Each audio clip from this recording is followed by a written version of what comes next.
headed down Primrose Lane here. We're at Kaiser Camp. And in the talkie-talkie dialect, we're headed to something called a creekie. A creek. Kaiser Creek. It's always got water in it. And it hasn't had the devil beat out of it probably for 7 or 8 years. So the fish have grown. We're gonna go back and see if we can do a little creek sneaking. This is where Cesar got his start as a wolf fisherman. Right? How old were you when your dad took you here? 16. 16? Yeah. Oh, he waited till you grew up. Yeah. You'd have probably been eaten by an anaconda if you'd started any sooner, so. But the good thing is, Kaiser Creek has got an actual trail that leads to it. A lot of the brush has been cut, because people like to just walk along here and listen to the birds.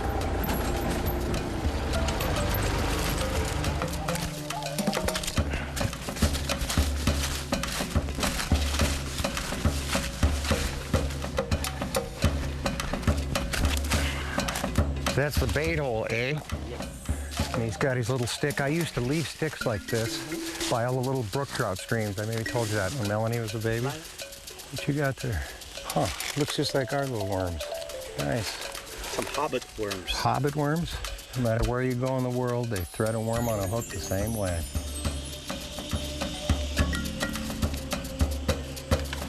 Whoa. Got that guy out of there in a hurry. Looks just like a little sunfish. Look at this little cutie. Look at this cute little rascal. Woo! This is called a walapa. This is called a flying fish. Ayamara chocolate. Ayamara, boy, would peacocks eat that too. That is good looking bait. It grew up to this size. Really? And yes, this teeth structure is just like a wolf. Yeah, I see that. That reminds me of a wolffish story I heard when I first came down here. Somebody had caught a big wolffish, 30, 35 pounds. They put it in a stick like that. We're fishing, they put it over the shoulder. Walking home with it, it came back to life again, started flopping around and grabbed him by the shoulder. Be a bad deal. Evil little buggers.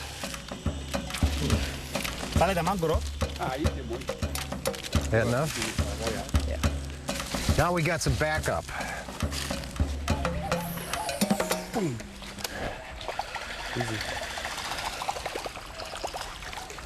I think I should just put on a piece of meat. I brought 2 great big Trocar J hooks, just in case.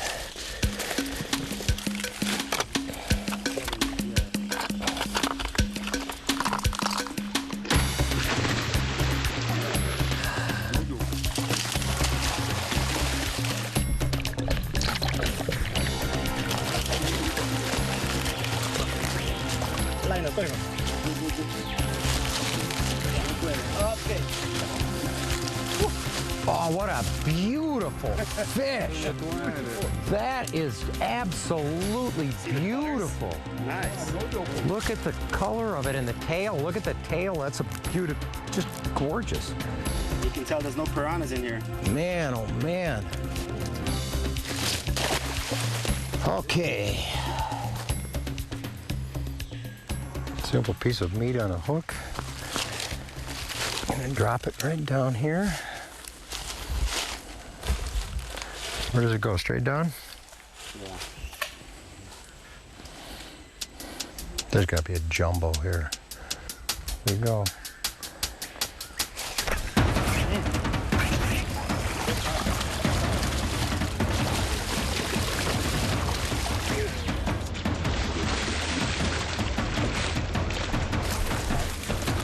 Coming up. Okay, how do you want to do this, Cesar? He's pretty tired. So you're gonna come here and hold your rod. All right. Vertically. All right, and then like. Pull in, you pull. All right. Keep walking back. Keep walking back. Walk. Keep giving me instructions. Keep walking. I'm walking. I'm walking. Walk a line on that thing. Line on that thing. Keep walking. Okay. Aha! We had a pair of pliers here. There you go. Thank you, sir. Nice. Gorgeous fish.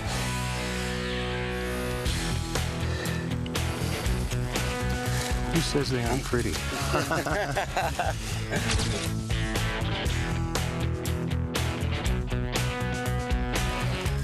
There he gets set. And the Russian judge gives him a 7.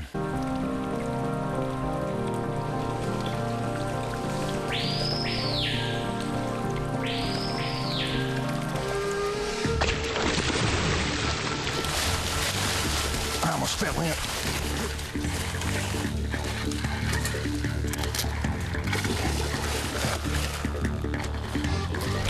He's underneath the bank. Damn, man. They're pretty tricky there, man. Yeah, wait. He's underneath me. What do you do? Jeez, almost pulled me in. You know what I'm going to bring with me next time? Heavier line, shorter rod, and golf shoes. Golf shoes? Yeah, with spikes on them. Oh, yeah. Let's keep going, and on the way back, you put your spinner bait. And that's a good idea. All these good spots with your spinner bait back. I'm with it.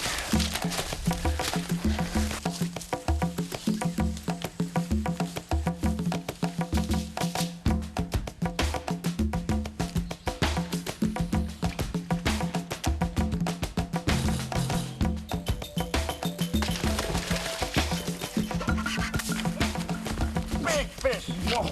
Big fish. Holy moly. That was a big fish. I saw that.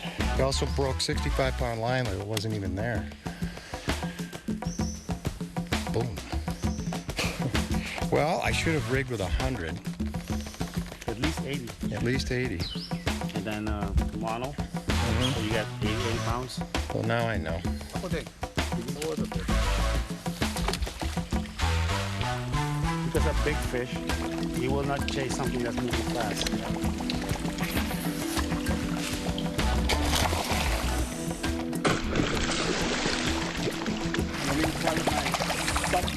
Surface whopper. With your sinking plop, he's going to the underwater version.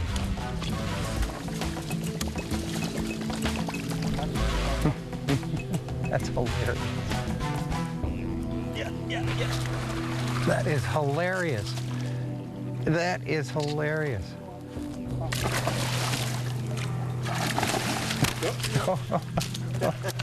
What he's doing, he's got a whopper plopper that's been bit so many times it's got holes in it.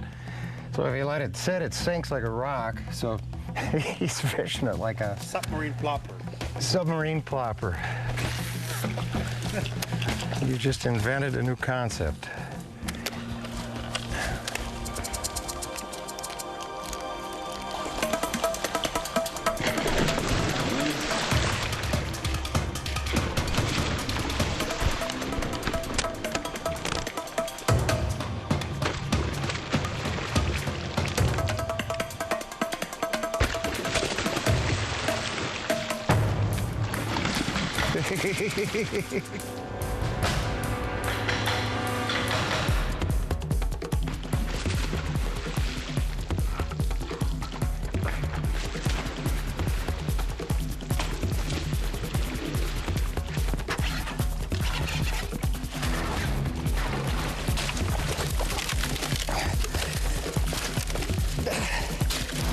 Lost a little traction there.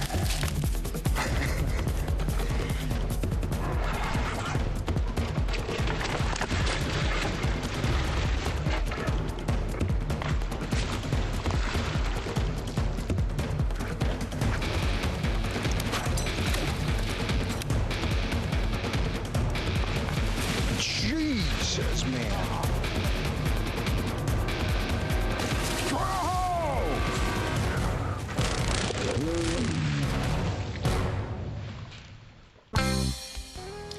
Sound is always huge when it comes to attracting fish, especially fishing topwater lures. And sometimes it's just the sheer volume of it. At other times, a certain particular sound seems to outproduce everything else. Well, the sound that your lure makes, first of all, depends on how it's shaped and how the blades are rigged up. There's a lot of different kinds of blades. Great big triple-bladed buzzers, double buzzers, flat blades with little flat prop blades, double prop blades. Here's another style of prop blade, and then a category of lures that I call ploppers. Some even have the blades in the front. Now, the particular sound that any of these lures make is determined by two things: the shape of the prop and the way the prop is bent. Let me share a couple of things that I've learned about props. The most basic kind of a prop, and perhaps one of the earliest, is this propeller type blade. Now, usually from the factory they come pretty flat like this and with very little curve in them. What I've found is if you take your fingers and just increase the amount of bend, and you want to do it somewhat uniformly, and you want to make sure that you don't mess up the middle part and kink it, and then maybe just bend it back a little bit. You have to experiment in the water. And instead of getting just sort of a flat tinkle, you get more of a kind of a chirp sort of a sound. And it makes the blade just rotate more easily in the water. These lures have got another kind of a prop that makes a little bit more noise and catches a little bit more water than the simple flat blade. And those, again, what I like to do is if they don't turn real well, take a pair of pliers and just increase that angle just a little bit. And in most cases, it makes the lure sort of chirp a little bit better. Here's one with a double. You do the same thing to that. Now, a variation of that blade might be considered this buzz blade. Here I got it just stuck on a piece of monofilament ahead of a teaser. I can't even remember what I used this for. I think both peacocks and dorados. Another great option is this double buzzer. And this is actually set up, you can see how much it's been bent. And I've set this up to tune it so that it would roll nice and easily. And also, oftentimes you bend them in together a little bit so that when they rotate, they actually click and bang into each other. At other times, maybe you want to put them out like this, and you don't want them to hit each other, just to make sort of a sound. One of my very favorite topwater designs is a plopper design. I don't even remember what this is, but initially they all came with a kind of a metal tail, and they would be bent when you get them from the factory. In most cases, they'd be bent, kind of like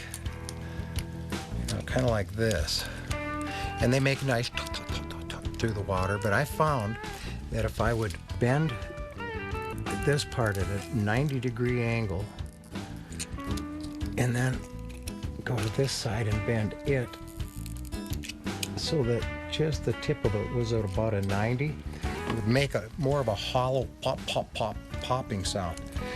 And this metal tail is nice because it's adjustable, but it's also part of the problem because repeat casting and it'll kind of bend and close up on you, or you hit a log or something with it or a rock and it bends out of shape. That's why I developed a whopper plopper with I've got the contour in the shape that I want and a nice big tail, so it makes a big, deep, heavy pop, but it won't bend out of shape.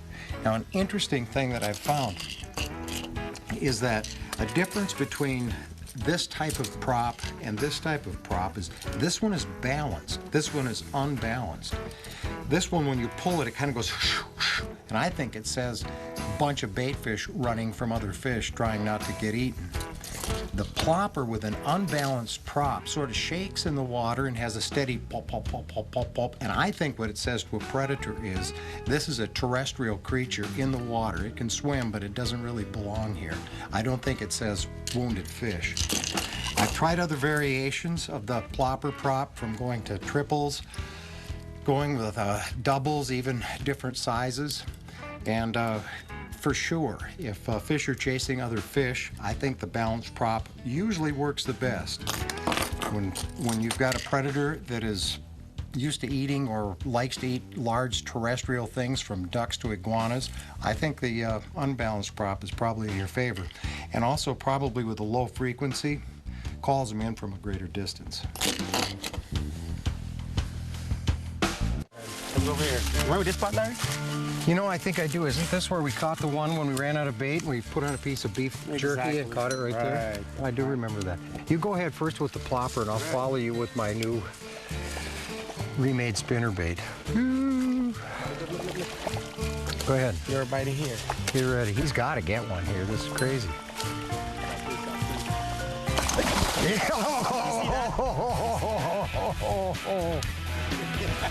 Yeah. Oh, big fish. That's not the one that hit it, you know? That was a big one. Oh, that's a big one. That's a beauty. Nice. Now they're awake. Look, no. Bit my line. Oh, bit my line. Okay, yeah. You get his buddy. You get his buddy, Larry.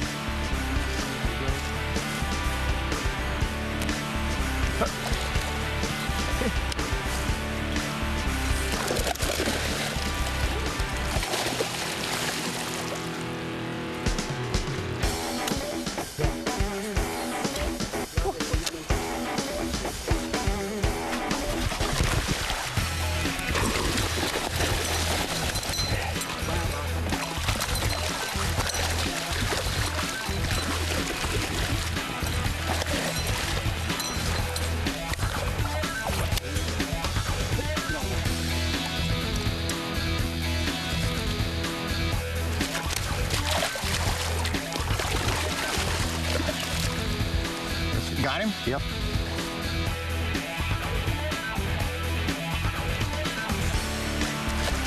That's a little bigger one, too.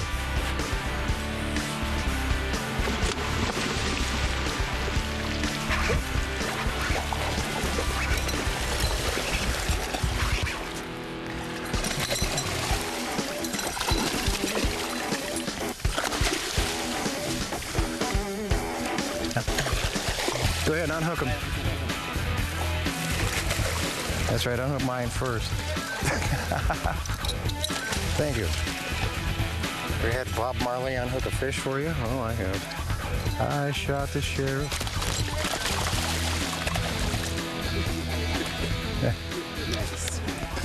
Show you a variation. Rather than have the arm cast into the lead, what I've done is made it sort of a beetle spin type deal so that it's hinged here at the head.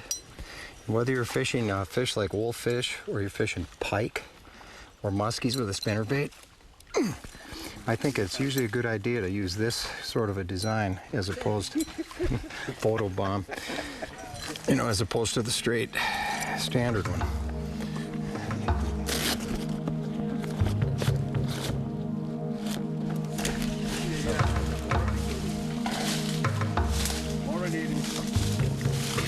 Oh, I love the way he came up behind it.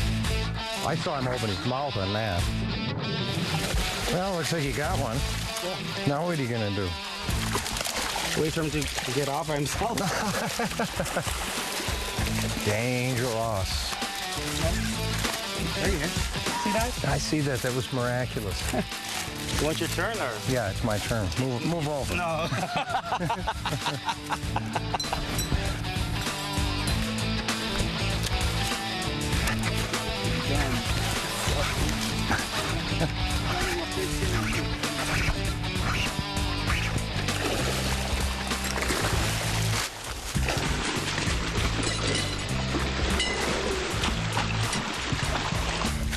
Yeah, there he is.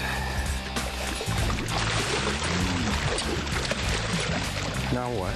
Wait for him to get off? I don't think so. I don't think he's going to get off. There. This is what you're going to do. Get back. Nice job. Oh, that was surgically clean. Come back? Yeah.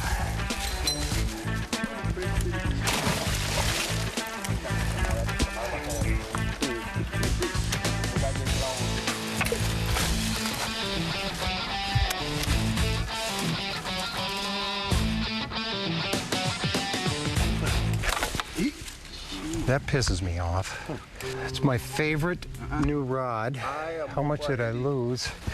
Why is this my favorite rod? Number one, It's proto number 2. Number 3, it's a 7.5 foot rod that breaks down so I can travel with it. But that stupid wolffish that I just lost my spinnerbait on came loose, hit that tree, broke the tip. I think I'll just put another tip on it. Wonder if I can find the tip over here. Well, we're not going to find the tip. Well, Cesar, the rest of them are yours. They're all yours. I'll watch. Lick my wounds. Yeah, I haven't caught any wolffish yet. Yeah.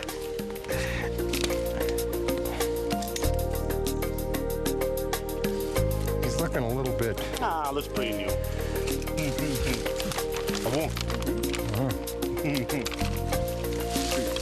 Oh, my cow. Come on.